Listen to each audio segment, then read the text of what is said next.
안녕하십니까. 행복한 아침 이재용입니다. 안녕하세요. 장예인입니다. 2021년의 마지막 한 주가 시작이 됐습니다. 오늘은 12월 27일 월요일이고요. 뉴스부터 먼저 살펴보도록 하겠습니다. 성탄절이 있던 지난 주말 강원도의 맹추위와 함께 눈이 많이 왔죠. 그래서 사고가 또 잇따랐습니다. 24일 저녁부터 내린 눈은 밤사이 강원 영동 지역에 집중이 됐는데 대설특보는 다음날 오전에 해제가 됐지만 속초 55cm, 강릉 42cm 등 적설량을 기록하면서 피해가 속출했습니다. 동해고속도로에서 차량이 눈길에 미끄러지는 등 20건 가까이 사고가 접수가 됐고요. 강원 고성과 양양 지방도에선 차량 수십 대가 한동안 고립되기도 했습니다. 또 눈의 무게를 견디지 못한 어선 한 척이 가라앉고 10척이 침수되기도 했습니다. 영동 지역에 눈은 잦아들었지만 서해안으로 많은 눈 구름대가 유입되면서 주의가 요구되고 있습니다. 이뿐만 아니라 제주도에도 1m 가까이 폭설이 내리면서 한때 제주공항이 폐쇄되기도 했습니다. 어제 제주도 전역에 대설특보가 내려졌고 제주공항에는 저시정특보와 급변풍특보도 내려졌습니다. 활주로가 폐쇄됐던 제주공항은 제설 작업을 마친 뒤 운항이 재개됐지만 어제 오후 5시까지 38편이 결항됐고 대부분의 항공편이 지연됐습니다. 크리스마스 휴일을 제주에서 보내고 집으로 가려던 관광객들은 발을 동동 굴러야 했습니다. 기상청은 오늘 오전까지 한라산 산간에 40cm, 해안 지역에 5에서 8cm의 눈이 더 내릴 것으로 내다봤고요. 대설특보가 확대될 수 있는 만큼 안전사고에 주의해달라고 당부했습니다. 서울도 한파가 기승을 부렸습니다. 어제는 12월 기준으로 41년 만에 가장 낮은 기온을 기록했습니다. 어제 서울의 최저 기온은 영하 15.5도까지 떨어졌는데 1980년 12월 이후에 가장 낮은 기온으로 모스크바, 베이징보다도 더 추웠습니다. 서울뿐만 아니라 강원도 철원, 임남면은 영하 25.5도를 기록했고 대전은 영하 14.5도, 대구는 영하 10.8도까지 떨어졌습니다. 이렇게 살을 애는 추위에 선별진료소 앞을 찾은 시민들은 온몸을 녹이려 발을 동동 굴러야 했는데요. 이번 추위는 오늘 낮부터 서서히 풀려서 내일부터 평년 기온을 회복할 것으로 예보됐습니다. 한편 정부가 대출을 죄는 방식으로 부동산 정책을 펼치면서 내년부터 전세자금 대출을 받는 문턱이 확 높아질 것으로 보입니다. 현재 시중은행의 전세대출은 공적기관의 보증을 통해 진행되며 주택금융공사와 주택도시보증공사에서 각각 2억 원, 4억 원까지 보증해주고 있는데요. 은행 입장에선 돌려받지 못할 위험이 적어 부담 없이 대출을 해줬습니다. 하지만 당국은 이 전세대출에 대한 공적보증 한도를 축소해 시중은행의 전세대출 관행을 바꾸고 가계대출 증가세를 억제하겠다는 방침입니다. 이렇게 되면 은행의 대출 심사가 깐깐해지기 때문에 실수요자가 돈을 빌리기는 더 힘들어지는데요. 여기에 한국은행이 내년 기준금리 추가 인상을 재차 시사해 이자 부담은 더 늘어날 것으로 보입니다. 네, 이번에는 코로나19 현황 살펴보겠습니다. 26일 0시 기준 신규 확진자는 5,419명으로 누적 확진자 수는 60만여 명입니다. 한편 코로나19 백신 전국 1차 접종자는 전날보다 약 9천여 명이 늘어나서 총 4,397만 명을 넘어섰고요. 전국 완전 접종자는 4,231만여 명으로 집계됐습니다. 또한 3차 추가 접종자는 1,519만여 명으로 집계됐습니다. 네, 이어서 오늘 날씨 소식 전해드리겠습니다. 지난 주말 내내 강추위로 전국이 얼어붙었죠. 오늘 아침 출근길도 영하권의 강추위는 이어질 것으로 보이고요. 또 추위 속에 제주와 서해안 지역에는 계속해서 눈 예보도 나와 있습니다. 오늘 제주 산간과 울릉도, 독도에 최고 7cm, 서해안에는 1에서 3cm의 눈이 내려 쌓이겠습니다. 눈으로 인한 피해 없도록 시설 관리 철저히 해주셔야겠습니다. 이어서 오늘 기온 보시면요. 오늘 아침 최저 기온 영하 17도에서 1도, 한낮 최고 기온은 영하 1도에서 7도 선이 예상됩니다. 오늘 하루도 매서운 강추위가 이어지니까요. 옷차림 든든히 해주셔야겠습니다. 12월 27일 월요일 행복한 아침 지금 시작합니다.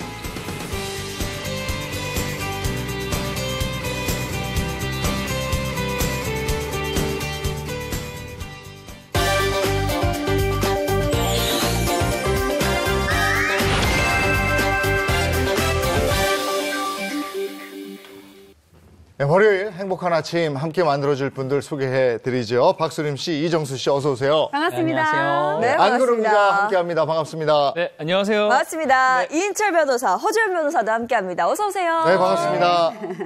자동차 관련 소식부터 나누겠습니다. 안근홍 기자 어떤 소식 들어와 있습니까? 네, 오늘은 한 주간 논란의 중심에선 논란의 중심, 한 주간의 논란 차차차입니다. 첫 번째 주제는요, 나홀로 007 첩보 영화 찍는 중인데요. 어떤 영화 속 한 장면인지 그 영화 네. 장면부터 먼저 소개를 해드릴게요. 함께 보시죠. 네, 바로 이 장면입니다. 영화 007에 나오는 장면이고요. 번호판이 바뀌어. 네, 단추를 맞아, 믿은 맞아. 것처럼. 그렇죠. 자동차 번호판 막 돌아가죠.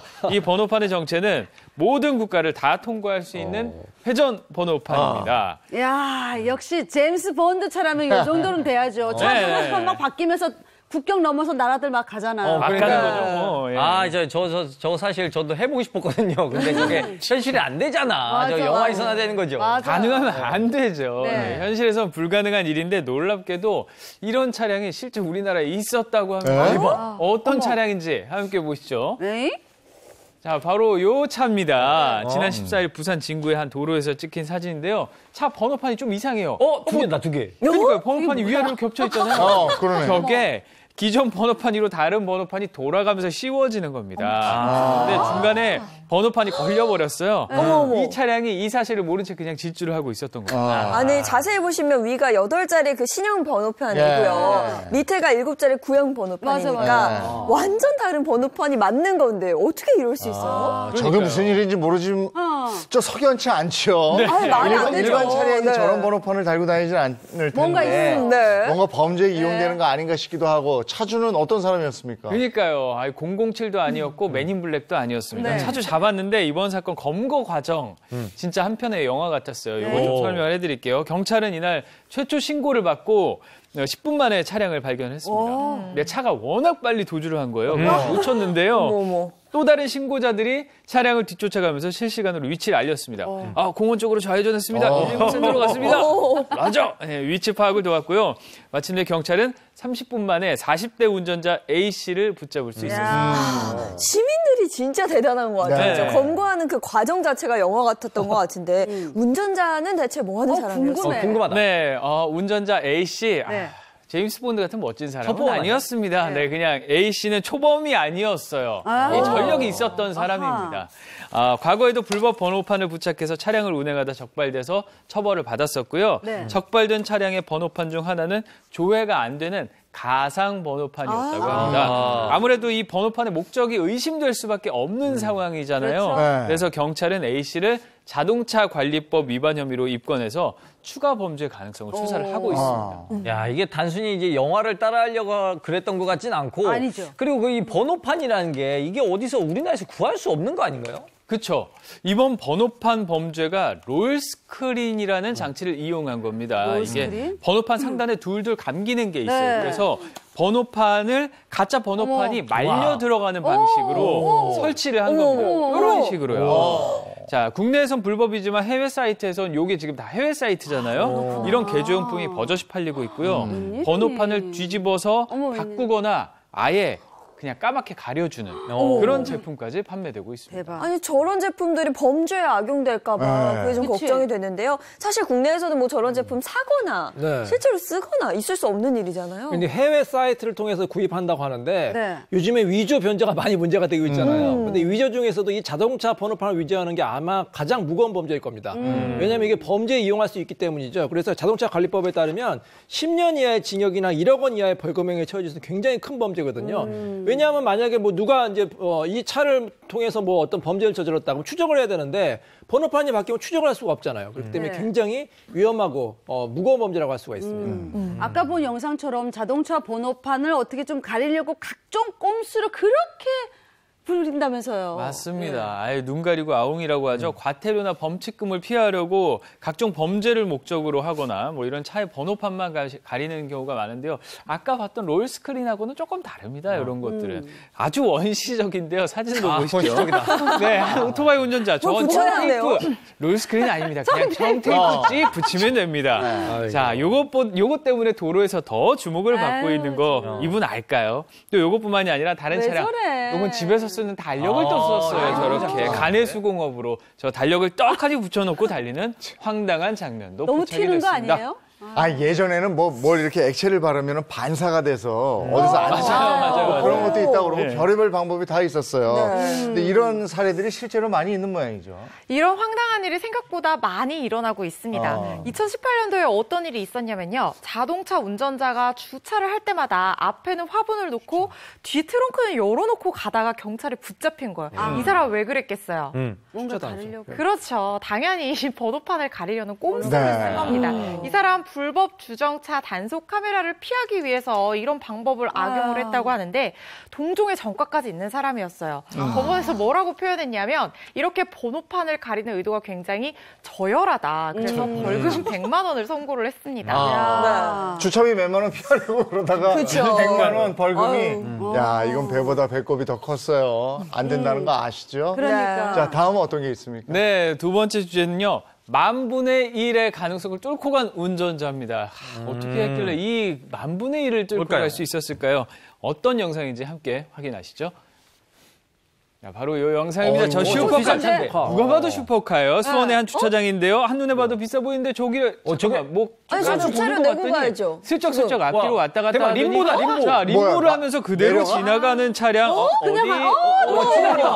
어디 가세요? 네, 야, 저렇게 높이가 저 밑으로 그냥 가는구나. 지나가 버립니다. 하니까 저기는. 스포츠카 특성상 차고가 워낙 낮잖아요. 그걸 악용해서 주차비를 안 내는 얌체 차량이 참. 카메라에 딱 걸린 거예요. 야.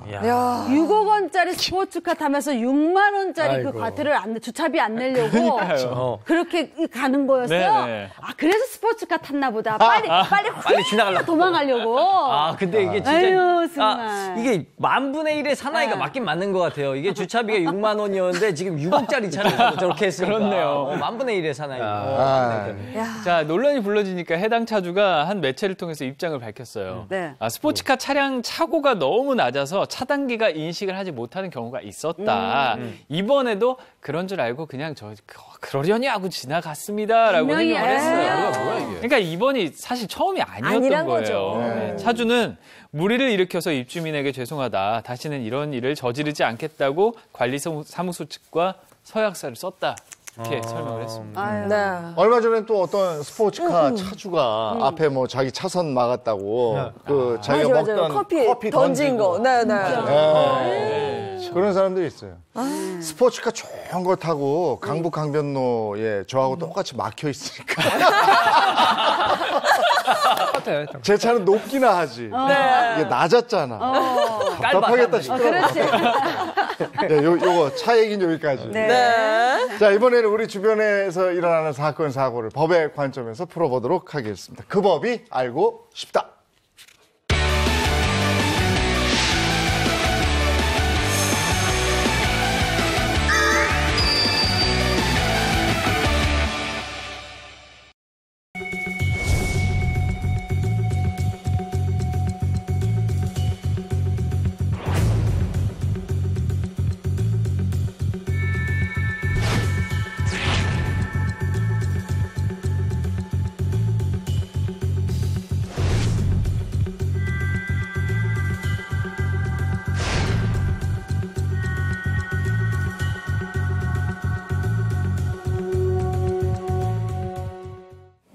네, 그 법이 알고 싶다. 네. 첫 번째 사연 뭡니까? 자, 누가 이 재산을 훔쳐갔어요. 누가 재산을 훔쳐갔어요. 예인이가. 누구의 재산을? 예인이 재산을 훔쳐갔어. 가족이. 뭔가 가족일 것 같죠. 그죠? 아니야. 정답 한번 보겠습니다. 아닙니다. 정답은 은행 직원이. 말도 안 되지. 야, 은행 직원이. 범죄죠. 자, 사연을 꽁트로 준비해봤는데 은행 직원 역할은 이정수 씨가 하고요. 아들 역할은 제가 하고요. 은행장은 이재영 님이 하시면 되겠습니다. 이 사연 실제 사건을 바탕으로 재구성했습니다. 사연 속으로 끄끄! 평생 자식들을 먹여 살리다 치매라는 몹쓸병에 걸려 돌아가신 우리 아버지. 전 아버지를 보낸 슬픔이 다 가시기도 전에 황당한 일을 겪고 말았습니다. 아버지의 유산 중에 일부가 감쪽같이 사라진 겁니다. 아니 아버지 통장에 600만 원 이거 어디 갔지? 치매에 걸린 아버지가 빼갔을 리 없고 직접 물어봐야겠다. 참. 여보세요. 거기 행복한 은행이죠? 네네 고객님 행복은행입니다. 무슨 일이신가요? 아, 나 잘못 걸렸는데 왜 촌싹대지? 저희 아버지 통장에 있던 돈이 없어졌어요. 좀 무슨 일인지 좀 확인 좀 하려고요. 아버님 통장이요. 그거 지난번에 아버님이 직접 찾아가신 걸로 뜨네요. 아, 저희 아버지 직접 찾아가셨던 거군요. 예. 잠깐만, 이상하다. 아니, 충남에서 아버지가 어떻게 경기도까지 가서 돈을 그렇게 찾아가셨을까? 그거 아무튼 그런 줄 아시고요. 이만 끊겠습니다. 여보세요? 저는 수상한 은행을 당장 경찰에 신고했고요. 충격적인 사실을 듣게 됐습니다. 알고 보니 저희 아버지 돈을 은행 직원이 몰래 가져간 겁니다. 저희 아버지가 치매에 걸렸다는 점을 알고서 말입니다. 아니, 당신 은행 직원이면서 말이야. 어떻게 은행에 맡긴 우리 아버지 돈을 훔쳐갈 수가 있어? 죄송합니다. 그 대출금 갚느라 급해서 그만. 지금이라도 그 돈 돌려드릴 테니까 고소 좀 취하해 주시면 안 될까요? 뭐, 그게 말이 돼? 아니, 그리고 은행이 그 문제야. 어떻게 직원이 몰래 돈을 빼돌릴 수 있냐고. 은행이 문제야, 은행이. 고객님 죄송합니다. 근데 이게 이제 엄밀히 따지고 보면요. 똑바로 말해. 버벅거리지 말고. 아니, 그러니까 이제 직원의 그 개인적인 일탈이라서 이게 꼭 우리 은행만의 잘못이라고 보기에는 이게 좀 아니, 그럼 우리 아버지 돈은 대체 누가 책임지는 거냐고, 누가? 은행에 맡긴 돈을 은행 직원이 빼갈 줄이야. 누가 생각이나 했겠습니까? 이 간 큰 직원도 괘씸하고 은행도 너무 괘씸합니다. 전 대체 누구에게 책임을 물어야 하는 겁니까? 네. 아니, 뭐야, 다들. 황당한 일이네. 이거 황당한 일이 일어났어요. 어떻게 된 겁니까? 그러니까요. 믿었던 사람에게 당하는 배신만큼 뼈아픈 일이 있을까요? 네. 이게 은행에게 배신당하면 정말 더 뼈아플 것 같아요. 사건의 전말이 이렇습니다. 오랫동안 치매를 앓던 아버지 A씨가 지난 5월 사망했는데요. 아들 B씨는 침통한 마음으로 아버지의 유산을 정리를 했습니다. 그런데 2019년 12월 네. 아버지의 계좌 하나가 말없이 해지된 사실을 알게 된 겁니다. 그 안에 있던 640만 원가량도 흔적 없이 사라진 상태였습니다. 뭐야, 도대체. 누가 아버님 통장 비밀번호 알아내가지고 딱 빼갔다고 생각할 수 있겠네요. 그렇죠. 은행에서 뭐라는 그렇죠. 건가요? 은행 직원은 당연히 다른 사람이 아닌 아버지가 직접 와서 통장을 해지를 하셨다 이렇게 말을 했어요. 이상한 점은 당시 아버지가 치매 증세가 악화가 돼서 요양원에 있었는데 요양원에 계신 분이 어떻게 돈을 어떻게 은행에 가서 이걸 해지했느냐 이겁니다. 당연히 요양원 측은 이때 아버지가 외출한 적이 없었다고 설명을 했고요. 심지어 요양원의 위치가 충남인데 예금이 인출된 곳이 경기도였어요. 충남에서 수집법 써서 경기도 간 것도 아니고요. 누가 일부러 통장 해지하러 충남에서 경기도까지 그럼. 갑니까? 그것도 치매에 걸린 어르신인데 어떻게 그거 혼자 가냐고. 말도 또 안 말이 안 되죠. 이게 너무 수상하니까 네. 아들이 이렇게 경찰에 신고를 한 거예요. 결국. 그렇게 잡은 범인 누구도 믿어 의심치 않았던 바로 은행 직원이었어요. 은행 직원 C씨 수사망이 좁혀오자 며칠 만에 모든 걸 실토했는데요. 신용대출을 갚기 위해서 고객의 돈에 손을 댔다는 겁니다. 이 C씨는 A씨가 치매를 앓고 있었다는 사실을 알고 있었고요. 예전에 스캔을 해둔 A씨의 신분증 사진 파일을 이용해서 예금을 되찾았고요. 이전 거래 전표에 남아있던 필체를 흉내내서 자기가 대신 서명을 했다고. 대박. 아니, 생각해보세요. 어떻게 은행 직원이 그러니까 자기 믿고 빚 갚는데 맡기는데. 고객의 돈에 손을 대요? 은행에 돈을 맡기는 이유는 우리가 믿기 때문에 맡기는 당연하죠. 거잖아요. 네. 근데 은행 직원이 이렇게 했으니까 네. 은행도 책임을 져야 될 것 같은데. 당연하죠. 그러게요. 근데 이제 은행 측의 입장은 직원 개인 일탈이다. 그리고 감사를 거쳐서 대책을 마련하겠다는 게 입장이었습니다. 네. 아들 B 씨는 문제 직원에 비해 횡령과 사문서 위조 혐의로 고소를 했고요. 경찰도 추가 수사를 진행을 했습니다. 아니 근데 혹시 이게 직원이 일이 이제 커지니까 돈을 다시 돌려주겠다 이런 거 이렇게 용서되고 해결되는 건가요? 도둑이 만약에 물건 훔쳤다가 걸려서 다시 돌려주면은 그게 없던 게 되는 안 되죠. 안 되는 똑같습니다. 이미 횡령한 이상 범죄가 성립되고 다만 이제 피해를 회복한 경우에 나중에 이제 피해 회복이 됐기 때문에 형량이 줄어들 수 있습니다.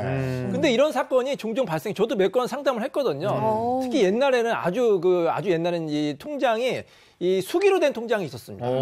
그런 경우에는 이게 증거가 안 남잖아요. 그렇기 때문에 돈을 맡겼는데 나중에 돈이 사라졌다. 이러는 경우가 있거든요. 정말 조심하셔야 될 것 같습니다. 은행에서 이번 사건이 뭐 개인의 일탈이라고 그랬잖아요. 근데 한 은행 직원이 이렇게 잘못한 거잖아요. 그럼 은행이 책임을 져야 되는 거죠. 책임져야지. 당연히 그렇게 생각하실 수 있는데 네. 형사 책임에 있어서는 그렇게 간단하지가 않습니다. 우리 형법의 책임주의 원칙상 양벌 규정이 따로 마련되어 있지 않은 이런 경우에는 은행 직원이 형사적인 어떤 잘못을 했다고 해서 그 직원을 잘 감독한 그 회사, 은행까지 똑같이 형사 책임을 지을 수는 없어요. 그러니까 특히 이런 사건, 예를 들어서 은행 임직원이 고객의 돈을 임의로 빼돌려서 이제 업무상 횡령이나 배임 행위를 저지른 경우에 있어서는 이 횡령이나 배임 행위의 피해자를 은행으로 봐요. 그러니까 이게 조금 이해가 안 되실 수 있는데, 네. 그러니까 일단은 법리가 예금을 하게 되면 그 소유권이 일단은 은행으로 넘어가게 되고 이런 횡령 배임 행위에 은행도 피해자라고 보기 때문에 이런 피해자인 은행에게 형사 책임을 지우기는 좀 어려워 보입니다. 그럼 은행이 형사 책임을 물릴 수가 없으면 네. 그럼 민사를 통해서라도 손해배상이라도 그렇죠. 받아야 되는 거 아닙니까? 예, 민사소송 통해서 손해배상 받을 가능성은 있어요. 그런데 사용자 책임이라고 하는데 어떤 회사의 직원이 잘못했을 경우, 특히 은행이라든지 금융회사의 직원이 잘못했을 경우에는 나중에 그 직원을 상대로 소송을 해도 그 직원이 돈을 다 썼다. 이럴 수가 있잖아요. 네. 그렇기 때문에 이 사용자, 즉 회사인 은행을 상대로 손해배상을 할 수가 있어요. 그래서 은행이 자신의 그 직원에 대해서 교육을 잘못한 경우에는 은행이 책임을 지는데 문제는 뭐냐면 이 증거가 있어야 된다는 겁니다. 그렇죠. 이 직원이 불법 행위를 했다. 손해가 났다. 이런 걸 이제 증명을 해야 되고요. 이런 경우가 있어요. 뭐 증권사라든지 보험사에 이 직원이 개인적으로 좀 돈을 좀 맡겨달라. 그럼 내가 고수익을 좀 내게 해주겠다. 개인적으로 돈을 있죠. 맡기는 경우가 네. 있어요. 나중에 손해보는 경우에는 이 회사에다가 책임을 묻기 어렵고요. 과실상계를 당할 수가 있기 때문에 개인적으로 돈을 맡기는 걸 정말 주의하셔야 됩니다. 근데 직원의 교육을 똑바로 안 하면은 그거를 그 고객이 알아내야 되잖아요. 그게 가능한 일인가 싶기도 하고, 그럼 앞으로는 은행 직원들이 일탈을 하면은 은행은 책임이 없다는 거예요? 은행이 이제 직원이 저지른 행위의 책임에 대해서 모든 책임 다 완전히 자유로운 건 당연히 아니고요. 아까 이제 이 변호사님께서 말씀하셨던 것처럼 민사상 손해배상 책임을 같이 지게 될 수는 있습니다. 실제로 어떤 사건이 있었냐면 2019년도에 한 은행원이 네. 고령의 VIP 고객한테 은행의 어떤 관리 시스템상의 어떤 허술한 점을 이용을 해서 있지도 않은 금융상품을 있다 이렇게 속여서 총 13억 원의 거액을 빼돌렸다. 이런 사건이 있었습니다. 법원이 은행의 어떤 직원의 이런 일탈 행위, 이런 그 어떤 직무 관련성이 있는 행위에서 이런 범죄를 저질렀고 은행의 직원 관리나 시스템 관리에 허술한 점이 있다 이렇게 인정을 해서 은행에도 손해배상 책임이 있다라고 판단을 했는데 다만 그 배상 책임의 범위를 60%로 제한했던 사건이 있었어요. 이것처럼 은행이 어떤 자기 시스템이나 직원을 허술하게 관리하고 어떤 그 상당한 주의를 기울이지 않았음이 인정이 될 경우에는 같이 사용자 책임이 손해배상 책임을 질 수 있습니다. 그럼 이게 지위 책임이라는 게 분명히 있는 건데. 그러니까요. 그리고 근데 한 가지 걱정이 되는 게 이 사건과 같은 경우에는 아버지가 그 횡령 피해를 입은 지 얼마 되시지 않아서 돌아가셨단 말이죠. 사망했어요. 이럴 경우에 소송은 어떻게 하면 될까요? 이제 유족이 대신 이제 고소라든지 민사소송을 할 수가 있는데 여기서 주의할 점이 있어요. 이 시간이 오래 지나면은 소송을 할 수 없을 경우가 발생합니다. 우리 형사 고소 같은 경우에도 공소시효라는 게 있고요. 고소 기간이 있고요. 뭐 짧으면 3년, 길면 10년이고요. 민사소송 같은 경우에도 손해배상 청구 같은 경우는 안 날로 3년 이내에 해야 되거든요. 그렇기 때문에 피해가 발생한 경우는 빨리 소송 등을 통해서 권리구제를 받으시기 바랍니다. 아니 또 얼마 전에는 은행 직원이 뭐 억대의 금액을 훔쳐 달아난 그런 케이스가 있다면서요? 그렇습니다. 지난 7월에 있었어요. 그 고객의 예금을 총 1억 7천만 원을 자신의 계좌로 몰래 송금을 한 30대 은행원이 업무상 횡령 혐의로 법정에 섰는데요. 몰래 빼돌린 돈은 인터넷 도박 자금으로. 또 놀랍게도 해당 직원 실제 근무에 투입된 지 1년도 안 된 신입사원. 아이고 그래요. 네. 1년차 신입사원이 간도 크다. 간도 어떻게 크죠? 그런 짓을 할 수 네. 있죠? 그러니까 엄중하게 처벌을 했겠죠? 그렇죠? 감형 사유가 있기는 있었습니다. 일단 도박 자금으로 쓰려고 은행에 돈을 이렇게 1억 7천만 원이라는 거액을 빼돌린 거잖아요. 네. 그래서 법원에서 봤을 때도 이 범행 동기가 굉장히 불량하고 수법도 대담하기 때문에 죄질이 나쁘다고는 봤어요. 다만 이 은행 직원이 발각되기 전에 이 1억 7천만 원을 모두 메꾸어 넣은 겁니다. 그런데 나중에 이 은행 회계 처리를 하는 과정에서 이 범행이 들통이 나게 된 거예요. 어쨌든 이렇게 본인이 변제를 했던, 미리 변제했던 이런 점들이 참작이 돼서 징역 1년에 집행유예 2년을 선고를 받고 사회봉사명령 80시간 수강명령을 선고를 했습니다. 아니 내 돈이 얼마나 소중한데 이게 고양이에게 생선 맡기는 것도 아니고 어느 기관보다 철저히 보안을 지켜야 될 것이 은행이라 생각을 하는데 이런 일이 절대 벌어지면 안 되겠죠. 그러니까 은행이나 증권사 직원들은 더 이런 거 철저하게 교육을 시켜야 될 것 같아요. 그럼요. 네. 눈앞에 돈이 뭉텅이로 돌아다니는 직장에 다니는 거 아니에요? 맞아요. 그러니까 그 유혹을 견딜 수 있는 어떤 그런 교육이 좀 철저해야 될 것 같다. 네. 이런 생각이 또 드네요. 네. 다음 건요. 자, 두 번째 사연은 아내가 과거에 이거였습니다. 아내가 부자였습니다. 과거에 성형을 했었습니다. 뭐 보겠습니다. 했을까요? 아내가 과거에 상간요. 상간녀였습니다. 근데 자, 이 사연도 꽁트로 준비해봤습니다. 남편 역할 이정수 씨, 아내 역할 제가 하고요. 불륜을 폭로하는 여성은 장예인 씨가 하시면 되겠습니다. 사연 속으로 끄끄! 너무나 사랑스러운 제 아내. 도무지 흠이라고 찾아볼 수 없는 완벽한 여자였습니다. 하지만 결혼 3년 차 되던 해에 제 아내가 꼭꼭 숨겨놓은 치명적인 과거가 마침내 모습을 드러내고 말았습니다. 여보세요? 박수림 씨 남편 이정수 씨 맞으시죠? 예, 제가 박수임 남편 누구시죠? 아니 저에 대해 알려고 하지 마세요.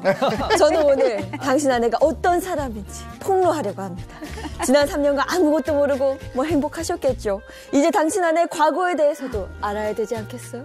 아니 잠시만요. 누구신지 모르겠지만 제 아내에 대해서 뭘 아시는 분인가 본데 설령 과거가 있다고 해도 그게 뭐 어때서요? 과거는 과거일 뿐이지 저는 전혀 흔들리지 않습니다. 아닙니다. 당신 아내가 과거에 유부남이랑 바람을 피웠는데도 당신 아내는 불륜녀였습니다. 당신 아내가 우리 아버지랑 바람을 피우는 바람에 그 충격으로 저희 어머니까지 돌아가셨단 말입니다. 이거 보이스피싱 아니야? 정말 그게 사실입니까? 무슨 드라마에 나오는 내용도 아니고 이게 뭐죠? 사실입니다. 아내의 과거를 들은 저는 속절없이 흔들리고 말았습니다. 아내는 유부남과 불륜을 저지르다가 소송까지 당했지만 모든 사실을 숨기고 저랑 결혼한 거였습니다. 박수리! 어떻게 그럴 수가 있어? 과거에 유부남과 불륜을 저지르다니 이게 다 사실이야? 당신이 어떻게 그거... 여보, 부부라고 모든 과거를 다 알 필요가 있을까? 내가 자기 여자친구들에 대해서 꼬치꼬치 안 물어보는 것처럼 당신도 좀 넘어가주면 안 될까? 넘어갈 게 따로 있지 어떻게 불륜을 저지르고 소송까지 당한 사실을 숨길 수가 있어? 아니야 여보, 소송한 거 흔적도 없어. 상대방 아내가 소송 도중에 사망했거든. 그래서 난 무죄야. 난 무죄야. 당신 죽인 거 아니야? 정말 끝까지. 난 끝까지 무죄야. 아내의 과거를 알게 된 후에 저희 부부는 더 이상 예전으로 돌아갈 수 없게 됐습니다. 아내와 갈라서야 할 것 같은데 아내의 과거 때문에 이혼할 수도 있을까요? 뭐야. 이러면 심각해졌는데 이게 어떤 알려야지. 겁니까? 네, 자신의 아내가 과거에 상간녀였다는 사실을 알게 됐다는 남편의 사연이었습니다. 이 남자는 온라인 사이트에 자기가 현재 겪고 있는 일을 소개를 했는데요. 네. 작성자는 2살짜리 딸을 둔 30살 남자고요. 자신의 아내가 과거에 암 환자 아내를 둔 유부남과 불륜을 저질렀다는 사실을 알게 됐다. 이렇게 밝혔습니다. 엄청난 과거를 속였네요. 근데 그걸 어떻게 남편이 알게 됐어요? 아내가 바람을 피운 유부남 B 씨에게는 아내 C 씨가 있었습니다. 네. C 씨의 가족들이 이 사실을 모두 폭로를 했고요. 작성자의 아내 A 씨는 미혼 시절 불륜을 하다가 상간자 소송까지 당했고요. 암투병을 하던 상대 측 아내 C 씨가 건강이 급속도로 악화돼서 소송 도중에 사망하게 됐다고 합니다. 그 후 아내 A 씨는 유부남과 동거까지 했는데요. 유부남이 다른 여자를 만나 또 바람을 피우게 돼서 두 사람이 크게 싸웠고 그렇게 헤어졌다는 겁니다. 그 뒤로 남편을 만나서 이제 결혼하게 된 건데 그럼 남편이 이 사실을 전혀 몰랐으니까 이제 배신감이 엄청났겠네요. 그렇습니다. 남편이 큰 충격을 받았죠. 그래서 그동안 아내의 모든 행동과 표정이 가식처럼 느껴진다 이렇게 토로를 했고요. 또 이혼을 하려고 해도 아내가 동의를 안 하면 일이 복잡해질 것 같다면서 누리꾼에게 조언을 구했습니다. 누리꾼들 반응은 어땠어요? 그것도 궁금한데요. 맞아. 네, 당연히 예상하셨겠지만 그 정도면 사기 결혼 수준 아니냐. 네. 또 지금은 과거지만 바람을 피운 전력이 있기 때문에 당신에겐 현재가 되고 미래가 될 수 있다. 이런 반응을 그쵸. 보였는데요. 네. 또 일부 누리꾼은 그래 봐야 지난 과거인데 무슨 상관이냐. 이게 또 연좌제 같다. 이런 반응도 있었습니다. 네. 근데 아마 과거인데 뭐 어때 하지만 과거라도 뭐 누군가 사귀었다는 건 있을 수 있잖아요. 근데 분류는 이건 너무한 것 같아요. 네. 근데 또 소송까지 갔었잖아요. 그럼 당연히 어딘가 이게 기록이 남아있지 않을까 하는 그런 생각이 듭니다. 그러니까 기록을 미리 봤으면은 이런 피해를 안 입었을 것 같기도 하고요. 맞아. 네. 우리가 이제 소위 빨간 줄 간다고 하잖아요. 네. 사실 빨간 줄은 없습니다. 없어요? 예, 없어? 이게 형사 전과 같은 경우에도 빨간 줄은 아니고 이제 기록에 남긴 하는데 이런 전과 같은 경우에도 본인 외에 다른 사람이 함부로 조회할 수는 없어요. 더군다나 민사소송 같은 경우에는 아예 이런 기록이 없고요.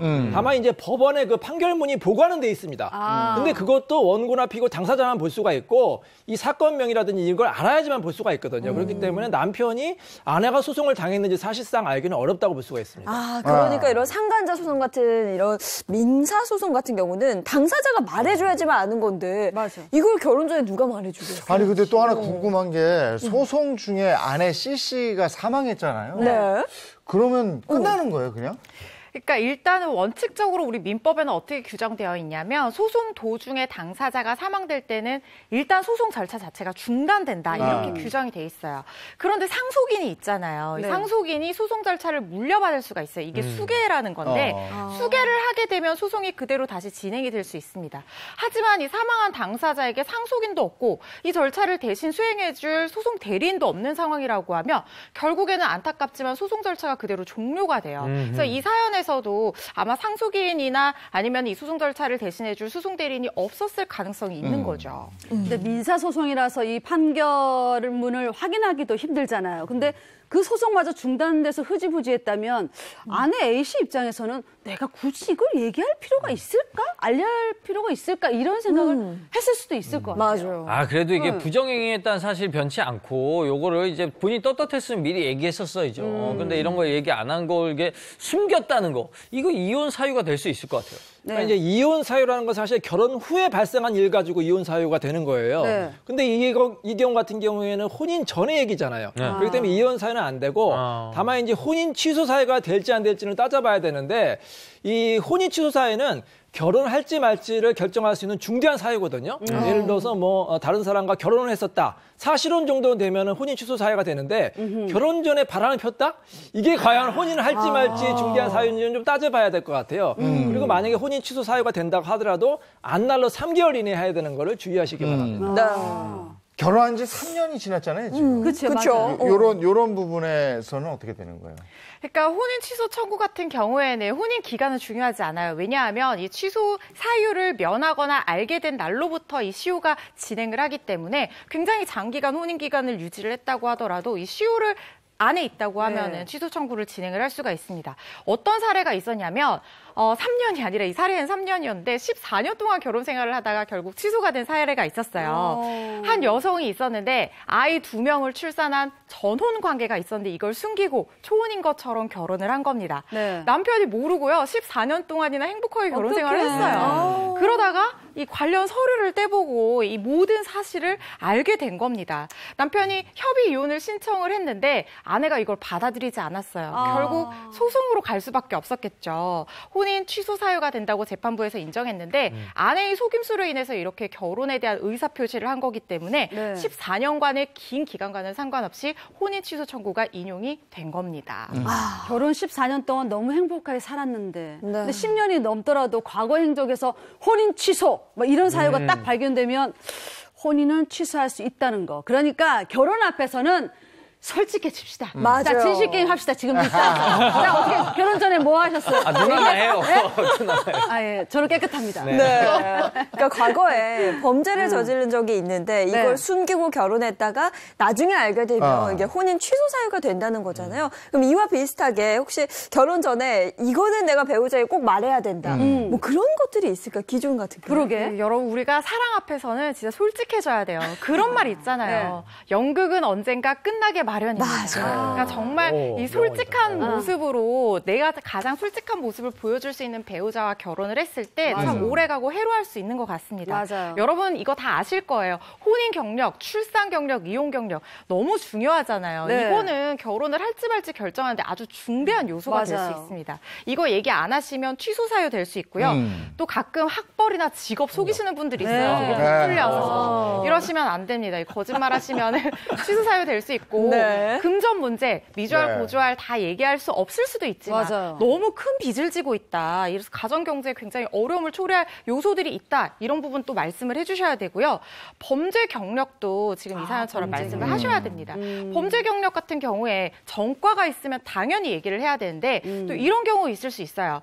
혼인하는 당시에 내가 어떤 범죄에 연루가 돼서 수사를 받고 있는 중이다. 이럴 때도 말씀하셔야 될 수 있어요. 부산에서 어떤 사건이 있었냐면 결혼을 한 당시에 여자분이었는데 범죄에 휘말려서 어떤 수사를 받고 있던 중이어서 이 실형 선고의 또 가능성도 있고 이래서 이 결혼을 하게 되면은 혼인 생활을 원만하게 유지할 수 없는 어떤 사정들이 있었던 거예요. 충분히 예상되는 상황이었던 거예요.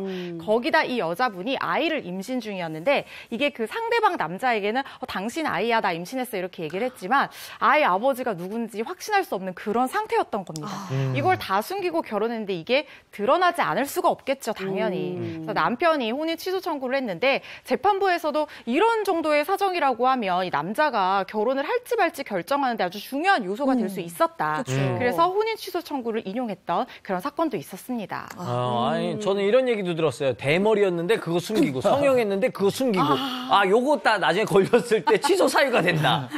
실제로 이런 것 때문에 이런 것도 되나? 속았다고 이혼하고 싶다고 하는 분들이 있는데요. 뭐 신혼여행 가는데 남편이 딱 보니까 머리가 없다 이런 얘기도 있고 아이가 태어났는데 자기 아내랑 너무 다르다. 아내가 완전히 그냥 성형을 많이 한 거예요. 네. 자, 근데 이런 걸로 만약에 혼인 취소 사유가 된다면 전국의 많은 부부들이 이혼할 수가 있기 때문에 이혼 사유가 되면 안 됩니다. 혼인 취소 사유가 되면 안 됩니다. 그래, 이건 안 될 것 같아. 네, 근데 이런 거는 좀 솔직하게 얘기하는 게 좋아요. 왜냐하면 솔직하게 얘기 안 하려면 혼인 생활 내내 그걸 숨겨야 되기 때문에 굉장히 불편할 수가 있기 때문에 사랑하는 사람한테 솔직하게 얘기하고요. 만약에 상대방이 얘기했는데 싫다 그러면 그 사람하고는 인연이 아닌 거고 이해해주면 얼마나 편하겠습니까? 이해해주는 사람을 만나시기 바랍니다. 그런가 하면 또 그 아내의 허락하에 만난 당당한 불륜이다 이렇게 주장한 사례도 있었다고. 네, 한 온라인 고민 사이트에 올라온 글이었습니다. 아내 허락하에 유부남을 만나고 있습니다라는데 아내요? 누구 아내요? 바로 유부남의 아내. 그의 아내에게 뒤통수를 맞았다는 겁니다. 사연은 이렇습니다. 한 여성이 유부남을 사귀면서 그의 아내를 직접 만났는데요. 네. 아내가 우리 부부 쇼윈도 부부니까 그냥 만나세요. 서로 그런 거 관여하지 않는 사이거든요. 라는 주장을 했답니다. 그 말 철석까지 믿었겠죠, 이 여자. 그리고 유부남을 즐겁게 만났습니다. 그러다가 헤어졌는데 그로부터 1년 뒤에 작성자가 상간자 소송 소장을 받게 됐습니다. 남편을 만나도 좋다고 했던 아내가 사실은 작성자로 인해서 가정이 파탄 났다고 하면서 소송을 한 겁니다. 아니 진짜 여러모로 황당하지 않아요? 일단 아내가 불륜을 허락해줬다는 거 첫째가 황당하고 허락을 받고 그 사람을 만난 것도 황당하고 그렇죠. 어쨌든 이건 불륜 드라마에 나오는 그런 소재가 되겠는데 근데 작성자는 어쨌든 부정행위를 했으니까 그렇죠. 이거는 이제 문제가 되는 거 아니겠어요? 일단 그렇습니다. 네, 작성자가 근데 너무 억울하잖아요. 사실 억울할 수도 있잖아요. 그래서 이 사람들이 부부 사기단이 아닌지 의심했다고 합니다. 그래서 자신의 아내가 남편을 만나도 된다고 한 증거들을 이미 갖고 있고 그 증거들을 갖고 역으로 손해배상이나 사기죄로 고소할 수 있는지 요걸 이제 조언을 구했습니다. 아니 쇼윈도 부부라고 집에서 막 각방 쓰고 이런 사람들이 있는데 이게 서로 외도까지 눈 감아주는 경우도 있나요? 이런 경우 가끔 있어요. 이제 저희 사무실에 이제 보통 이혼 소송하면 한 분이 오시는데 부부가 같이 오시는 경우가 있거든요. 이혼하러 오셨으니까 하면 이혼은 안 하고 별거나 조론을 하는데 좀 합의서를 작성해 달라고 그래서 재산이라든지 여러 가지 합의서를 딱 작성하면 조용히 그럽니다. 변호사님 한 가지 조항만 더 추가해 주세요. 뭡니까? 다른 사람을 좀 만나도 된다는 거를 넣어주세요. 이렇게 넣어달라는 분이 있어요. 부부가 만약에 합의해서 그런 조항을 넣었다. 그러면 이거는 사실 나중에 외도로 묻기가 어렵거든요. 실제로 우리 대법원 판례도 이미 쇼윈도 부부고 부부 생활이 완전히 파탄되는 경우에는 껍데기만 남았기 때문에 그 과정에서 다른 사람 만나는 경우 불법행위 아니라는 판례도 있기 때문에 그런 경우에 이제 조항을 넣으면 이제 문제가 이제 될 수가 있는데 다만 주의할 건 뭐냐면 홧김에 그냥 말로 아니 그냥 다른 사람 만나 이 정도만 갖고는 안 되고요. 진지하게 구체적으로 합의한 어떤 각서라든지 합의서 이런 게 필요하다고 볼 수가 있습니다. 근데 작성자가 부부 사기단이 아닌지 의심을 했잖아요. 근데 설마 이렇게 일부러 외도를 저지르도록 유도하는 그런 범죄도 있습니까? 있죠. 생각보다 그런 일들이 가끔 발생하기도 합니다. 다른 사람의 외도 사실을 악용하고 일부러 계획해서 짜고 이렇게 하는 그런 범죄들이 있는데 2018년도에 어떤 사건이 있었냐면 부부가 짜고 지인을 유혹해서 이런 불륜행위를 하게 만든 다음에 수억 원을 뜯어냈던 그런 사건이 있었어요. 이게 참 진짜 어떻게 아내한테 이런 일을 시킬 수 있는지 저는 정말 이해가 가지 않는데 부부가 우연히 알게 된 남자가 있는데 이 남자가 재산이 굉장히 많은 부자 남자였던 거예요. 재산에 욕심이 났겠죠. 부부가 공모를 해서 아내가 이 남성을 유혹을 합니다. 그래서 불륜 관계를 맺고 실제로 숙박업소에 가서 어떤 성적인 그런 관계도 가져요. 그리고 그 사실을 지인이나 가족에게 알리겠다고 이 남성을 협박을 해요. 남성한테 결국 뜯어낸 돈이 무려 2억 원 가까이 되는 그런 사건이 있었습니다. 이렇게 그 부부의 범행이 그렇지만 곧 당연히 드러났고요. 그렇죠. 공갈 혐의로 구속이 됐는데 이렇게 세상에는 이렇게 다른 사람의 어떤 약점을 노리고 이런 범죄를 저지르는 일도 굉장히 많이 발생을 하는데 범죄에는 엮이지 않는 게 최선이에요. 우리가 금묵자흑이라고 하잖아요. 처음부터 아예 마음이 찜찜하고 뭔가 누군가에게 상처를 줄 수 있거나 법에 위반되는 것 같은 그런 일에는 아예 발을 들여놓지 않는 것이 최선이라고 생각이 듭니다. 이 사건의 경우에 그 이후에 얘기는 안 나왔습니다만 그 부부도 성치 않았을 거예요. 맞아요. 이 부부 관계가 깨지거나 그럼요. 뭐 이렇게 됐을 것 같아요. 맞아요. 자, 여기까지 하겠습니다. 사건 사고를 법의 관점에서 한번 풀어봤습니다. 고맙습니다. 고맙습니다. 도시계획과에서 나왔습니다. 공무원이 저렇게 잘생겼대.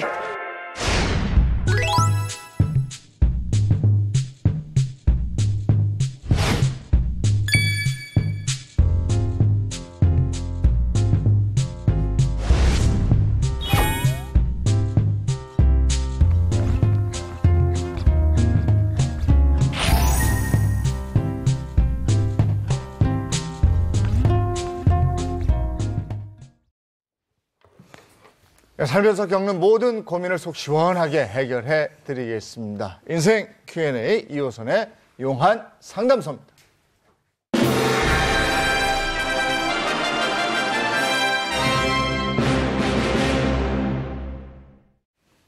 네, 오늘도 2호선 전문가와 함께합니다. 어서 오세요. 안녕하세요. 네, 반갑습니다. 자, 오늘은 또 어떤 고민, 또 사연이 들어와 있는지 궁금한데요. 사연자 바로 만나보도록 하겠습니다.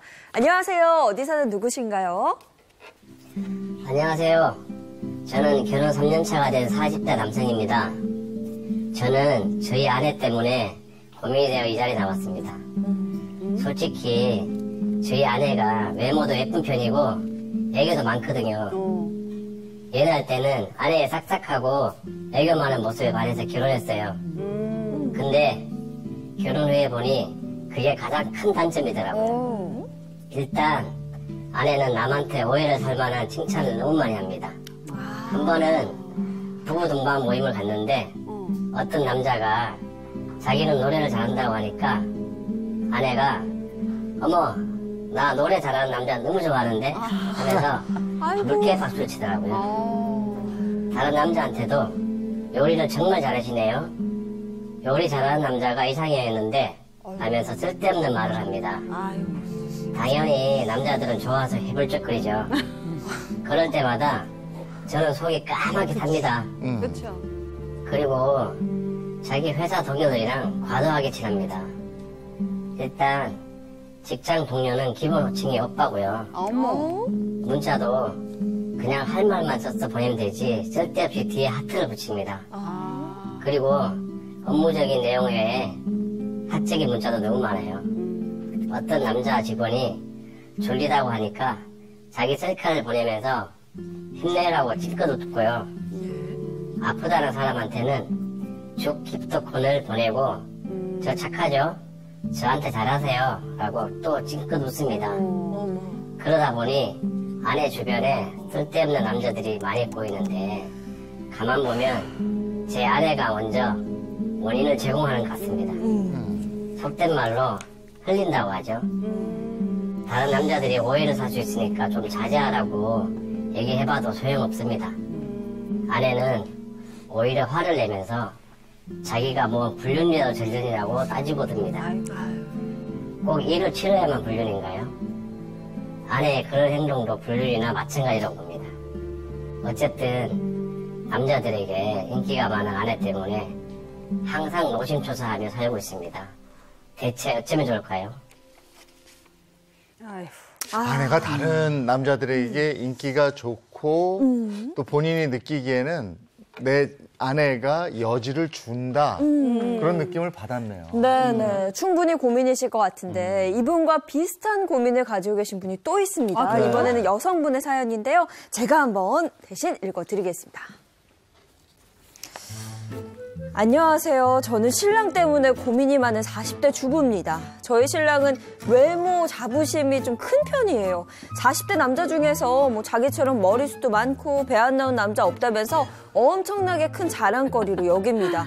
그래서인지 신랑은 밖에서 인기 있고 또 능력 있는 40대 남자로 보이고 싶은가 봐요. 뭐 지나가던 여자가 나한테 연락처를 물어봤다. 또 밖에 나가면 20대 여자들이 나한테 오빠라고 부르더라. 뭐 이런 얘기를 하는데 사실 이게 와이프한테 자랑할 만한 일인가요? 직장에서는 더 합니다. 여직원들 힘들다고 뭐 비싼 밥이랑 커피를 몇 번씩 사주질 않나. 10살 넘게 어린 미혼 여직원은 아침잠이 많아서 못 일어난다면서 직접 차로 태워서 출근을 시켜줬더라고요. 나 참 기가 막혀서 신랑은 뭐 아무 뜻 없이 호의로 그런 거다 뭐 이런 얘기를 하는데 이해가 되시나요? 오히려 저를 의부증 있는 여자로 몰고 가더라고요. 뭐 저도 사회생활 다 해봐서 아는데요. 뭐 그런 인간적인 호감으로 시작했다가 정분난 케이스도 많이 봤습니다. 남편이 자기 외모만 믿고 여기저기 끼를 부리고 다니는 것 같은데 저는 저러다 뭐 한 명 눈 맞아서 바람으로 발전할까 봐 그게 또 걱정이에요. 이런 남편을 저는 어떻게 하면 좋죠? 와, 이게 완전 반대네. 이게 두 사연 다 좀 오바들을 하시는 것 같은데. 그러니까요. 하지 않아도 될 말 하고. 맞아. 어떻게 들으셨어요? 이 연말에 이게 웬일입니까, 이게. 지금 보면 남성도 그렇고 여성도 그렇고 배우자 때문에 속을 썩는데 가만 생각해 보면 이런 분들 주변에 꽤 있어요. 보면 가족들에 비해서 네. 타인들에게 지나칠 정도로 잘하는데 제가 보통 이런 분들을 부르는 이름이 있는데요. 인생복지사라고 제가 부릅니다. 인생복지사. 다른 인생을 모두 다 복지해주는 이런 스타일의 분들인데 이런 분들이 사실 좋은 사람들이기도 해요. 그러나 막상 가족들 입장에서는 좋지만 이 부분을 나무랄 수도 없고 나무라지 않는다 한다면 끝간데도 없이 가기 때문에 이것 때문에 소갈이하는 사람들 너무나 많고요. 이게 남자친구, 여자친구일 때도 굉장히 힘든 일이지만 막상 이게 배우자가 되잖아요. 이게 보통 일이 아닌 게 아까 변호사님께서 굉장히 좋은 말씀 해주시더라고요. 연극은 언제든 끝난다. 언젠가 끝난다 이렇게 말씀하셨는데 이 연극은 끝나지 않을 가능성이 굉장히 높기 때문이고 무엇보다 우리가 혼인이라고 하는 것이 굉장히 중요한 약속의 과정인데 이 호인으로 살려면 혼인에서 니은을 빼야 호인으로 삽니다. 사실 우리가 결혼을 해서 살아간다는 게 때로는 하고 싶은 것들을 절제해야 되고 때로는 우리가 나아갈 길도 고민해야 되는 게 혼인이라는 환경 안에 있는 거잖아요. 그렇기 때문에 막상 호인이 된다는 건 혼인에 영향을 미칠 가능성이 굉장히 크다는 거죠. 그래서 뭐 이게 남 얘기가 아니라 저희 아버지도 굉장히 좋은 호인이시고 장로님인데도 부처님 가운데 토막이다 이런 별명이 있으신데 어머니는 그게 평생 불만이셨거든요. 이런 집들이 상당히 많습니다. 네, 사연 속에서 그 속된 말로 흘린다라고 했잖아요. 물건 여기저기 흘리는 것처럼 내 매력을 뭔가 남들에게 이렇게 흘리는 유부남이나 유부녀들이 주변에 보면 꽤 있어요. 그러니까 사연 보내주신 분이 아내가 연애할 때는 너무 싹싹하고 애교 많았고 너무 좋았는데 그거 결혼하고 나니까 그게 단점이다라고 그랬잖아요. 진짜 결혼 전에는 장점이었는데 결혼 후에 단점이더라 하는 것들이 굉장히 많습니다. 화면 함께 보시죠. 결혼 전엔 장점이었는데 살아보니 단점이더라. 첫 번째, 친구 많고 인간관계 넓은 마당발이다. 이건요. 일주일에 5일은 술 먹고 늦게 들어온다. 요 단점으로 바뀝니다. 그럴 수 있어요. 또 가족이 매우 화목하다. 요 장점은요. 너무 화목해서 가족 같은 시댁 때문에 골치 아프다. 그렇지, 모임이 많지. 또 정 많고 돈을 아끼지 않는다. 이 장점은 가족보다 남일에 앞장서고 결혼해서도 돈이 안 모인다. 이런 단점으로 바뀝니다. 자, 반대로 결혼 전에 단점이었는데 오히려 장점이더라는 특징도 있어요. 아우, 내성적이고 친구가 별로 없는 남편이에요. 근데 가정적이고 가족이 우선이다. 맞아요. 이거 좋은 거죠. 너무 좋죠. 약간 우유부단하고 추진력이 없어요. 이랬던 사람인데 결혼하고 보니까 부인이 하자는 대로 다 맞춰서 하니까 좋다. 마지막 못생겼어. 요거는요. 주변을 관리할 필요가 별로 없어서 마음이 편해집니다. 이렇게 바뀝니다. 근데 여기 안 나왔는데 네. 연애할 땐 또 이제 남자가 네. 암묵하고 멋진 거야. 말이 남자답게. 없어. 말 없고. 네, 진중하고. 결혼했더니 속 터져 죽는 거지. 평생 말이 없는. 이게 어떻게 될지 몰라요. 바뀌죠. 자, 솔루션 드려야죠. 이성에게 인기가 많은 배우자 때문에 너무 불안해요. 네. 이럴 때 어떻게 해야 될까요? 불안한 그 감정 당연하다. 당연하다. 네. 당연합니다. 이거 지금 한번 생각해 보세요. 화가 나면서도 너무 외롭고요. 그리고 말을 하자니 너무 치졸한 사람 같고 이런 상황이 반복되는데 이런 부분들을 그냥 두자니 결혼이 위태롭고요. 무엇보다 이 장면을 쳐다보고 있는 이 남편이나 아내는 속이 어떻겠습니까? 아유. 입장을 바꿔놓고 생각해보면 적어도 내 남편은 안 그랬으면 좋겠다, 내 아내는 안 그랬으면 좋겠다라는 생각이 아마 절로 들 거예요. 네네. 그런데 막상 그런 생각을 하면서 어떤 생각이 드나요? 다 생각 비슷하실걸요? 그러면 나하고는 왜 결혼했나? 그렇지. 이렇게 모든 사람에게 달할 거라면 나라는 사람은 당신에게 어떤 면에서 특별한 사람인가? 이런 회의감까지 들 수가 있는데 기억하시기 바랍니다. 사랑은 늘 독점적이고요. 이 세상에 쿨한 사랑은 없습니다. 사랑은 집착과 그 경계가 모호할 정도로 상대방에 대한 소유욕도 굉장히 커요. 네. 그래서 막상 우리가 질투하고 쪼잔한 마음 갖는다? 내가 굉장히 이상한 사람처럼 느껴지죠?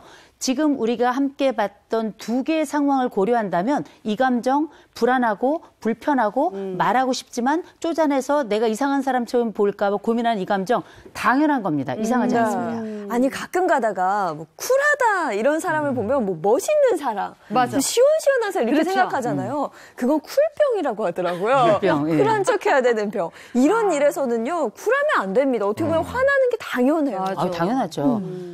이 지금 40대 부부면 사실 젊은 부부인데요. 이 젊은 부부가 지금 양쪽에서 이런 상황이 벌어질 때 한 배우자로서 생각을 해보면 아니 이 사람이 지금 어장관리하나?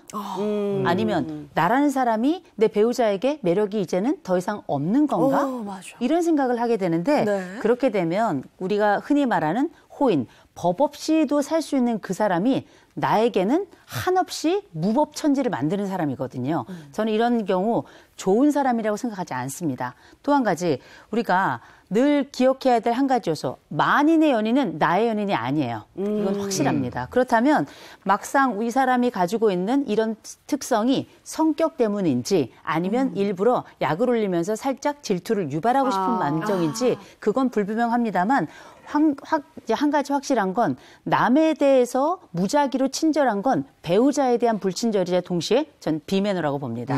그래서 기본으로 우리가 진짜 사랑이다, 또 좋은 매너를 가지고 있다, 내 사람이다 하는 건 타인과 나를 분명하게 구별하면서 동시에 나에 대한 특별함을 항상 느끼게끔 해주는 그 환경이 전제돼야 된다는 거 꼭 말씀드리고 싶습니다.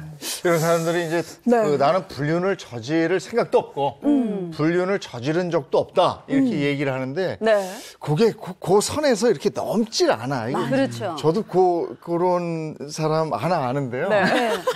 이게 늘 연애 감정을 유지하고 싶어요. 그 본인의 와이프가 아닌 다른 뭐 이렇게 사람. 뭔가 이렇게 막 그런 걸 그렇지, 원하는데 선을 넘질 않아. 그러니까 집에 가면 큰 소리 치는 거지. 나는 절대 불륜을 저지르지도 아니다. 않고 불륜 이런 거 할 생각도 없다. 이렇게 얘기를 해요. 그렇죠. 이 사연 속의 분도 불륜까지는 안 갔잖아요. 네. 근데 이성에게서 막 관심 받는 거, 주목받는 걸 좋아한다고 그랬잖아요. 이런 분들이 불륜까지 갈 수도 있는 거잖아요. 충분히 갈 수 있죠. 왜냐하면 요 아슬아슬한 상황을 즐기거든요. 요 기쁨이 이 안에서 나름 도파민으로 분출이 되는 그 과정이 분명히 있어요. 쾌가 없으면 이런 행동을 반복적으로 할 수가 없습니다. 그러니 이런 관계가 모호하게 유지될 때 항상 우리가 가능성은 열려 있는 거고 특별히 이런 관계가 반복된다? 외도와 혹은 불륜의 가능성은 높아질 수밖에 없고 당연히 이걸 바라보는 배우자의 심정의 불안은 당연히 따라서 높아질 수밖에 없는 거죠. 그러면 우리가 생각하는 이렇게 호의가 예상치 못하게 혹은 어떤 상황이 이제 외도로 갈 경우가 있긴 있는데 이런 게 발생하는 이유는 아주 당연한 거예요. 나는 그 사람들에게 일관성 있게 똑같이 호의를 베풀었습니다만 그 호의가 누군가에게는 그냥 호의로 느껴지지만 누군가에게는 특별한 감정으로 다가갈 수 있어요. 그 호의를 받는 사람이 이 호의를 어떻게 해석할지는 실제 호의를 베푸는 사람의 의도하고는 무관합니다. 그러니까 나도 모르게 내가 친절했는데 그 사람에게는 사랑의 버튼이 눌러질 수도 있는 거거든요. 그럴 때 그 사랑의 버튼을 내가 하지마 그런다고 이게 멈춰지나요? 절대 그렇지 않아요. 경우에 따라서 보통 호의를 베푸는 사람은 조금 전에 우리 이재용 아나운서 말씀하셨던 것처럼 실제 이 사람이 뭐 그냥 하는 게 아니고요. 즐기는 모종의 느낌과 감정이 있어요. 의도가 약간은 들어있는 겁니다. 그리고 이런 의도와 감정이 들어있는 상태에서 상대방이 버튼이 눌려져서 뭔가 상호작용이 발생했다? 난리가 나기 시작하는 거죠. 그러면 이 만인과 특별한 관계에 있다라는 얘기는 뭐냐? 나와는 매번 불편한 관계이거나 매번 불안한 관계에 있다는 얘기인데 제가 늘 드리는 말씀이 있어요. 감정에는 부싯돌 효과가 있습니다. 그래서 뭔가 탁 쳐지면 거기서 불이 일어날 수 있는데 온 가족을 태울 수 있어요. 기억하시기 바랍니다. 네. 가끔 가다 보면 누구랑 대화를 시작하기만 하면 끝에 싸움으로 끝나는 사람들이 있어요. 아시죠? 그렇죠. 꼭 있어요. 근데 그런 사람과 비교했을 때 이렇게 친절하고 칭찬 잘하면 좋은 거 아니에요? 이렇게 보실 수도 있지만 그 말이 오해를 불러일으킨단 말이죠. 앞서 보시면 나는 노래 잘하는 남자가 좋더라. 뭐 요리 잘하는 남자가 이상형이다. 이런 식의 칭찬을 건넸는데 제가 봤을 때는 이 칭찬의 언어를 좀 바꿔야 될 필요는 있어 보여요. 그렇죠. 네. 그럼 우리가 생각하게 되죠. 도대체 칭찬의 기준이 뭐냐. 왜냐하면 내가 가지고 있는 좋은 호의를 상대방에게 좋은 방식으로 표현했는데 이게 뭐가 나빠. 이거는 효자가 나빠요라고 얘기하는 것과 다를 바가 없어요. 그러면 우리가 칭찬의 기준을 어떤 걸로 해야 될 것인가. 특별히 배우자로서 혼인관계에 있는 사람이 타인들과 특별히 이성과의 관계에 있어서 칭찬은 어떤 기준으로 해야 될 것인가. 저는 이걸 종교랑 좀 빗대고 싶은데요. 네. 종교인들에게 당신의 윤리적 기준은 어디에 있습니까? 라고 물어보면 많은 종교인들이 이렇게 이야기합니다. 신의 눈동자에 있습니다. 이건 뭐냐면 내가 어떤 행동이나 혹은 어떤 칭찬이건 어떤 선한 호의를 베푼다 할지라도 그때 그 순간에 내 배우자의 눈동자가 여기 있다면 나는 어떻게 생각하고 어떻게 행동할 것인가. 이게 굉장히 중요한 거거든요. 그래서 우리가 혼인관계에 있다는 건 뭐냐면 그를 늘 의식하는 거예요. 우리가 사랑관계에 있다는 것도 그를 의식하는 과정인 건데 맞아. 여기에 법적 관계를 통해서 한 번 더 이중의 줄로 이중의 묶음으로 배우자를 나의 굉장히 중요한 하나의 윤리적 기준으로 삼는 거거든요. 친절을 생각한다면 기준을 뭘로 생각해야 된다 물어보신다면 저는 감히 이렇게 말씀드리겠습니다. 종교인들에게 신의 눈동자처럼 우리가 가지고 있는 혼인관계에서는 배우자의 눈동자가 나의 친절의 기준이 된다 이렇게 말씀드립니다. 네. 자, 불안한 그 감정 당연하다. 당연하다. 그냥 요거 이렇게 넘나드는 친구들 보면 참 부지런하게 살아. 아유, 궁금해 그분이 누군지. 배우자의 인정 욕구를 읽어라. 배우자의 인정 욕구를 읽어라. 사람이 다 인정 욕구가 있어요. 네. 인정 욕구가 있는데 저희 심리 영역에서는 되게 이제 옛날부터 사람들이 가지고 있는 공통적인 특징 에 관련된 연구들이 꽤 진행이 됐는데 그중에 원형이란 말이 있습니다. 그래서 어떤 사람은 평생 연인으로 살고 싶어하는 사람들이 있어요. 이걸 보통 연인의 원형이다 이렇게 부르는데 중요한 건 그 원형의 그 연인의 원형을 가지고 있는 사람이 내 배우자가 되면 인생이 힘들어지는 거예요. 근데 중요한 건 그들과의 사랑은 늘 달달하고 늘 간절합니다. 근데 문제는 뭐냐? 이 연인의 원형을 가지고 있는 사람들이 가지고 있는 굉장히 중요한 특징 중에 하나가 인정 욕구라는 거예요. 타인들의 시선과 타인들의 관심이 나에게는 마치 호흡하는 산소와 같은 이런 역할을 하기 때문에 이런 사람들이 이런 상황을 변화시키고 새로운 선택을 하는 데는 여러 기준이 있을 수 있겠습니다만 제일 빠르고 제일 강력한 힘은 아주 호되게 경험을 한번 하는 거죠. 그렇죠. 그래서 내가 허튼 말 혹은 과한 말, 지나친 감정을 상대에게 보여서 생겨나는 문제 때문에 인생에 큰 타격을 한번 입게 되면 사실은 이게 둘도 없는 교훈이 돼서 또 다른 반복을 하는 걸 최소화할 수는 있거든요. 그래서 제가 지금 말씀드릴 이 인정 욕구를 읽어라 하는 건 무조건 인정을 해주라는 것이 아니라 네. 이 사람에게 이런 마음이 있기 때문에 이런 부분에 대한 통제를 어떻게 하거나 충족을 어떻게 시킬 것인가에 대해서 고민과 생각을 한번 해봐야지 무작정 너는 나쁜 사람이야.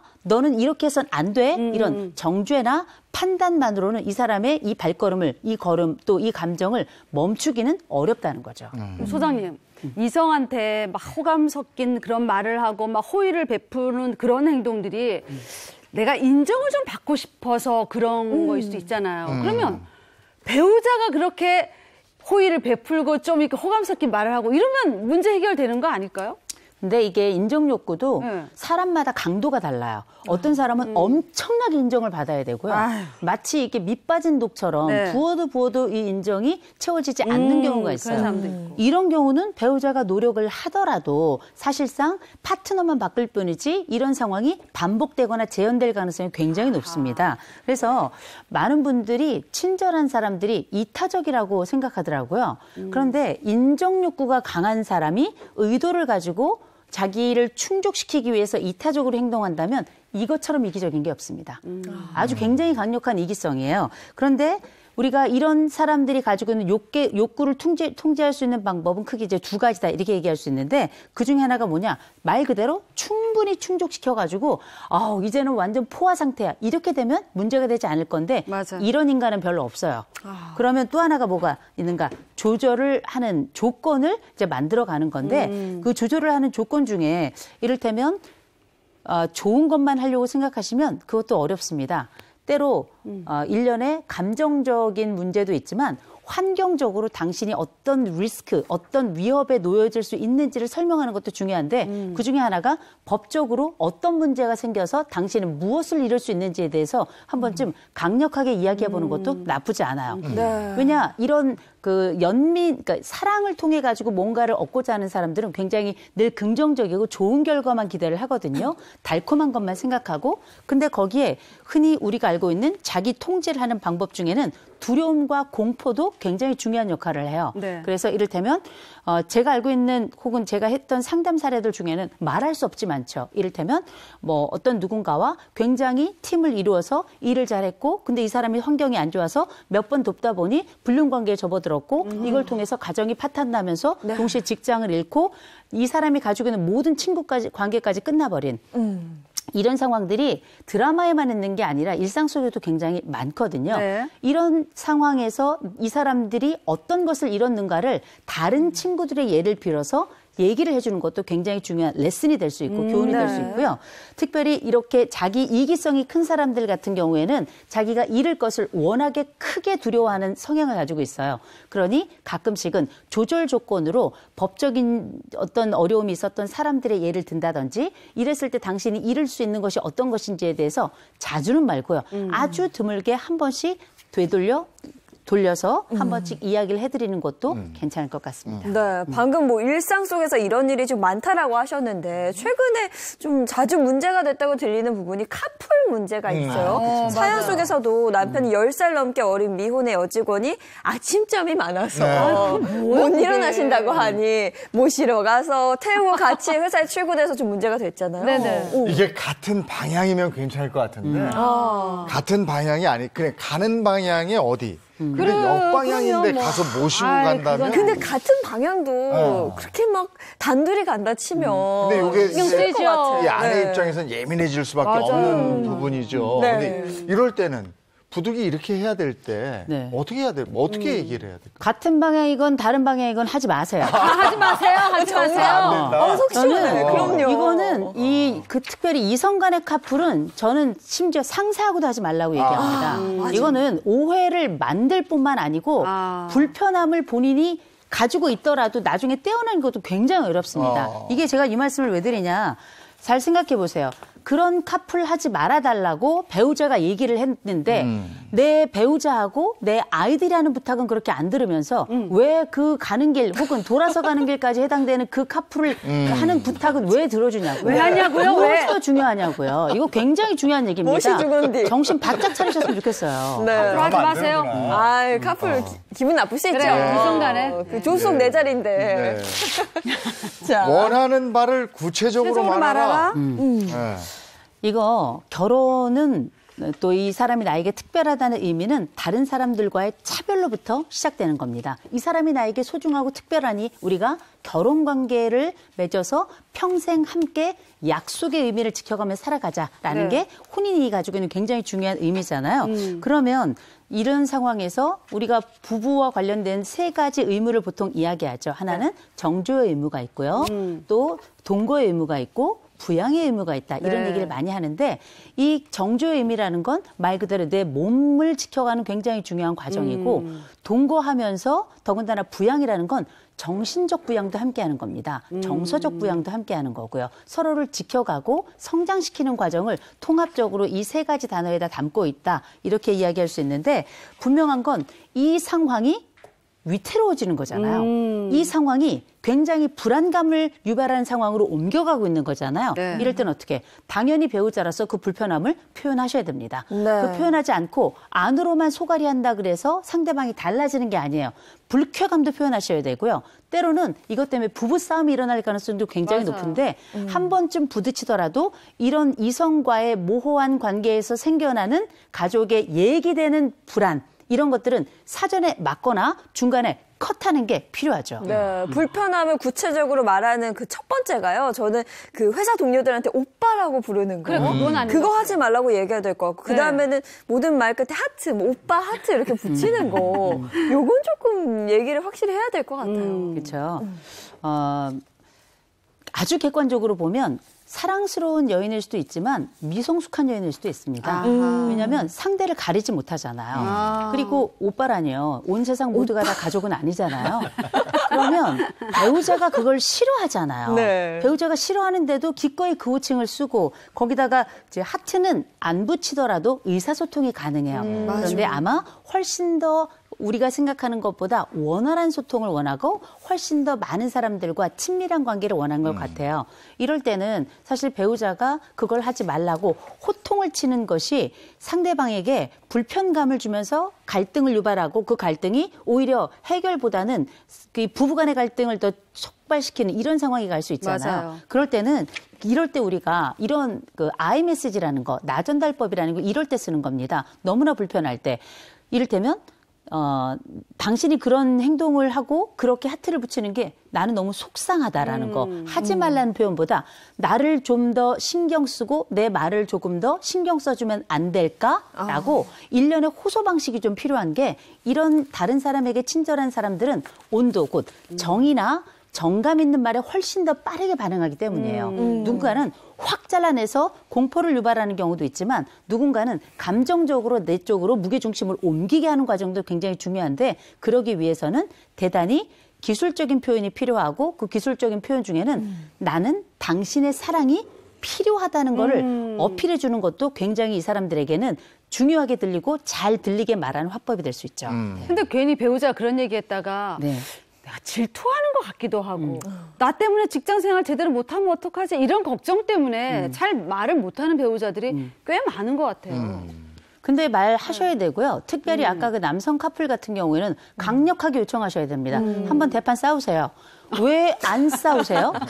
저는 싸우라는 거 이렇게 싸우라고 제가 말씀을 드리는 게 아니고요. 네네. 강력하게 요청해서 그렇지. 그걸 멈추게 해야 되는 건 싸워서라도 멈추게 해야 되는 겁니다. 장기적으로 나와 내 배우자, 내 아이들을 지켜야 되는 우리는 일종의 가족의 수호자들이잖아요. 네. 그런 의미에서 좋은 말만 하면서 상대방이 달라지길 바라는 분은 저는 이렇게 말씀드려요. 이분은 정말 상황을 바꾸고 싶은 생각이 없는 사람이다라는 생각이 들어요. 그래서 한 번쯤은 나쁜 사람 되셔도 됩니다.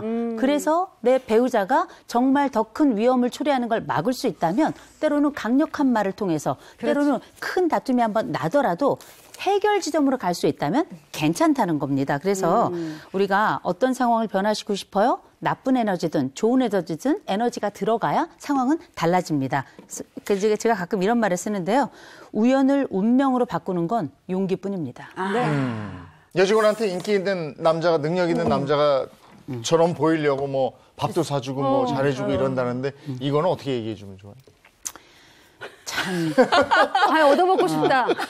저는 먼저는 이 아내가 얼마나 속상할지. 네. 왜냐하면 거기다 돈까지 써요. 네. 아내에게 비싼 밥 언제 사줬을까요? 그러게. 아내에게 비싼 선물 언제 줬을까요? 아마 이번 크리스마스도 섭섭하게 지나갔을 수도 있습니다. 맞아. 한 가지 분명하게 말씀드리자면 우리가 가지고 있는 타인의 시선은 생각보다 이런 사람을 호인으로 보기보다 혹으로 볼 가능성이 굉장히 맞아요. 높다는 거 말씀드리고 싶어요. 네. 맞아요. 그 말씀이 맞습니다. 호인보다는 그죠. 그 혹으로 볼수 직장에서 있다. 능력은 일로 보여줘야지. 그럼요. 밥 사주고 차 사주고를 보여주는 건 또 아니에요. 그 밥은 저한테 쏘세요. 제가 기꺼이 먹어드리겠습니다.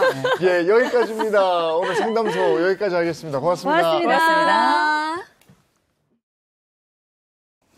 아우, 추워요. 네, 근데 굉장히 추워요. 이번 주는 그 하루하루가 의미가 있을 것 같아요. 그러니까요. 이제 어떻게 보면 한 해를 마무리하게 네. 되는 한 주잖아요. 그 시작이 월요일입니다. 오늘 날은 춥지만 모두 좋은 하루 보내시기 바랍니다. 저희는 내일 아침 7시 30분 더 알찬 소식 가지고 돌아오겠습니다. 행복한 아침, 행복한 하루 되십시오. 고맙습니다. 고맙습니다.